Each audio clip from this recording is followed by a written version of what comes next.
By the hoary hosts of Haggoth, prepare to take a trip into the world of magic when Johnnie Torch reviews Doctor Strange.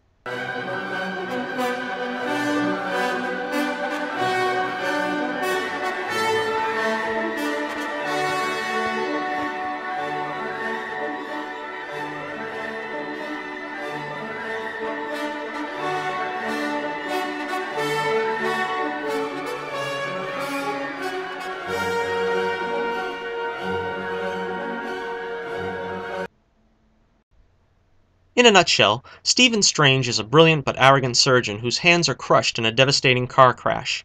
After spending a fortune on trying to repair the damage to his hands and resume his illustrious career, a faint hope is found in the mystic training of the Ancient One, who trains Strange to unlock the powers of magic, healing himself and learning to protect others.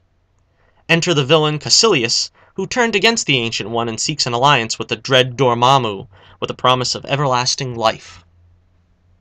Having next to no knowledge of the character beyond the animated movie, which was very good, and the 70s TV movie, which was not so good, I went in with a pretty clean slate.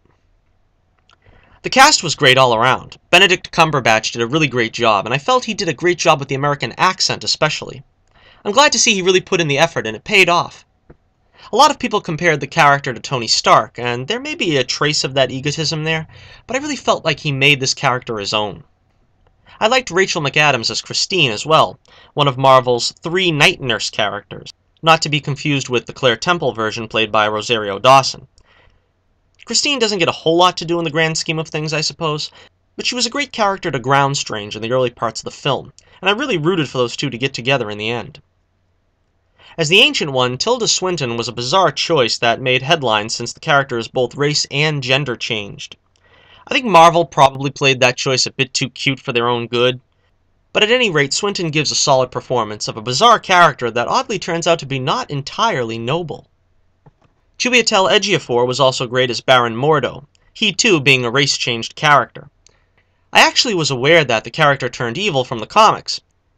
He pretty much plays the straight arrow here, so much so that I'm not quite sure I buy his heel turn in the after-credits scene. Benedict Wong plays Wong. Just Wong, and he's the source of some of the better laughs in the film. He also gives a great performance. His character was only changed in so much as he was more or less Strange's manservant in the original comics, while here, he's more an understandably butt-kicking librarian. And we have Caecilius, played by Mads Mikkelsen, who is a compelling villain in his own right. As is the Marvel style, some may find him to be a tad underdeveloped, but at this point, I'm kinda used to it. I don't really feel it's a problem, since especially in this case, there's a lot to get through about Strange's origin alone, that a villain with a more complex origin story probably wouldn't be the way to go. So I really enjoyed it a lot. I thought the beginning with Strange as an arrogant doctor was a lot of fun, then his quest for healing and becoming estranged from Christine was all very well done as well. The training from the Ancient One was very good. I think if I had any type of problem, it might have been that at the midway point when Strange makes the shift from simply trying to heal his hands to becoming a superhero, it kind of felt like an abrupt turn. And in fairness, a lot of superhero films have that moment when the film shifts gears and says, okay, the origin portion's over, now here's the superhero and action portion. The visuals were, as you might expect, quite stunning, as Strange learns how to leave into the astral realm and all manners of magic that he wields.